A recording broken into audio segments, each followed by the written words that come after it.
Ok. Donc voilà la platine que vous allez utiliser. Donc c'est une platine qui a beaucoup d'années, qui a bien servi, qui n'a jamais été mise en défaut et sur laquelle on peut venir avec des signaux continus ou des signaux sinusoïdaux. Alors la première chose à voir sur la platine là, c'est la ligne de masse. Vous voyez, ça fait un U là, ça fait tout le tour. Vous regardez en même temps sur votre platine. Et il y a écrit ground, GND en bas à droite. Donc sur cette ligne, en fait, il y aura toujours 0 volt. D'accord ? Ça va être la référence des potentiels, potentiel 0 volt. D'accord ? Et toutes les tensions qu'on va mesurer ou qu'on va envoyer sur le circuit seront prises à partir de ce 0 volt. D'accord ? En haut à droite, vous voyez justement de quoi arriver avec des câbles bananes. Les câbles bananes, vous en avez déjà vu, je pense. Hein, vous voyez, c'est ce genre de câble là. Voilà, avec un seul connecteur. Tac.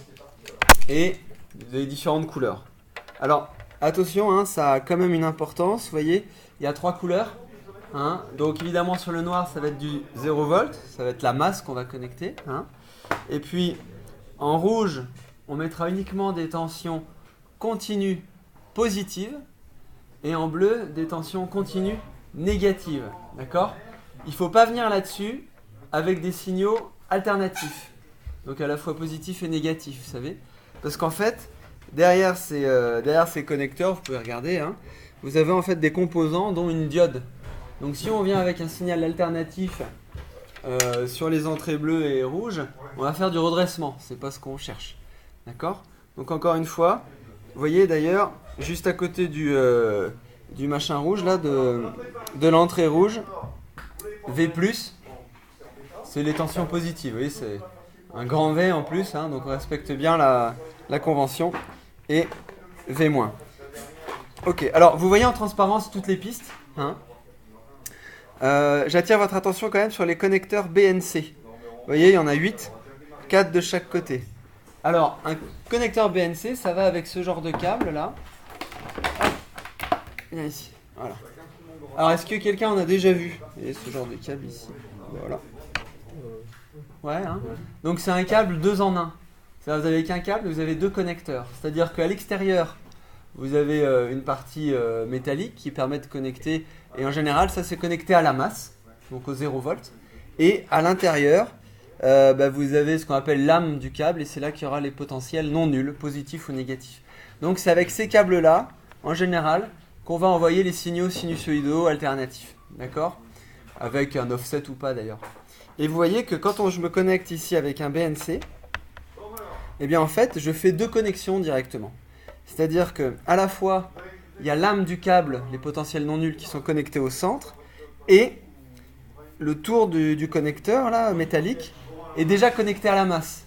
Si vous regardez derrière, hein, vous voyez que la masse, voilà, la masse avec la vis là est connectée à la piste qui fait le tour de la platine, donc c'est là qu'il y a le 0 volt.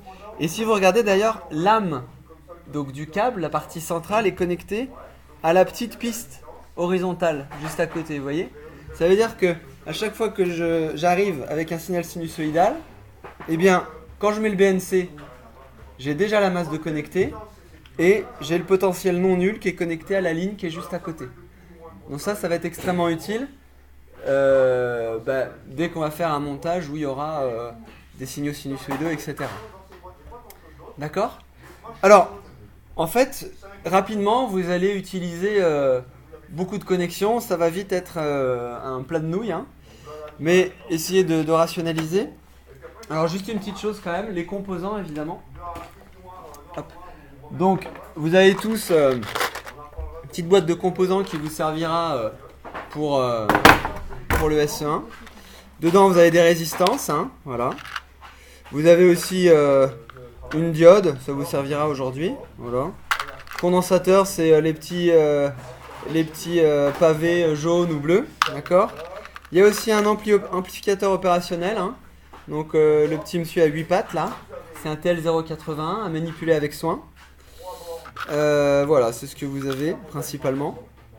Et vous voyez que les composants sont montés sur des petites plaques qui permettent d'arriver directement sur la plaque. D'accord, vous voyez ? Et évidemment, ils se mettent horizontalement. Alors, par exemple, on peut s'amuser à faire un circuit rapidement. Hein.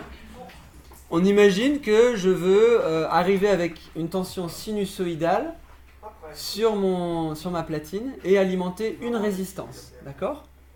Donc, je vais partir de mon GBF. Je vous montrerai ce que c'est que le GBF, hein, le générateur basse fréquence. C'est l'élément qui est de marque Rigol, là, tout en haut. Donc là, on a la sortie. Hein.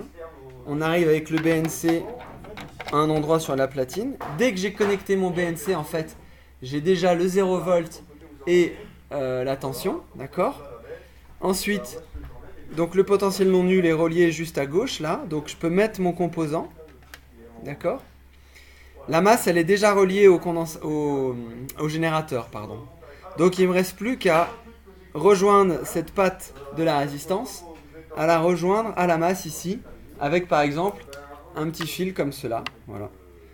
Je viens me mettre ici et je rejoins la masse n'importe où. Vous voyez, il y a plein d'endroits pour repiquer la masse ici. Là. Et là, vous voyez, on a alimenté notre résistance avec une tension sinusoïdale. D'accord ? Je vous montre à tous. Bon, de toute manière, je passerai vous voir. D'accord ? Bon, c'est sur la vidéo, de toute manière. Voilà. Pareil, si on voulait arriver avec une tension continue, on serait arrivé avec un câble banane ici, par exemple, plus 10 volts. La masse, c'est le truc noir, donc j'aurais relié la masse à la borne négative de mon alimentation, au 0 volt de mon alimentation. Et puis, pour rejoindre la résistance, j'aurais mis un petit câble pour aller à la résistance et un autre petit câble pour aller à la masse. Voilà.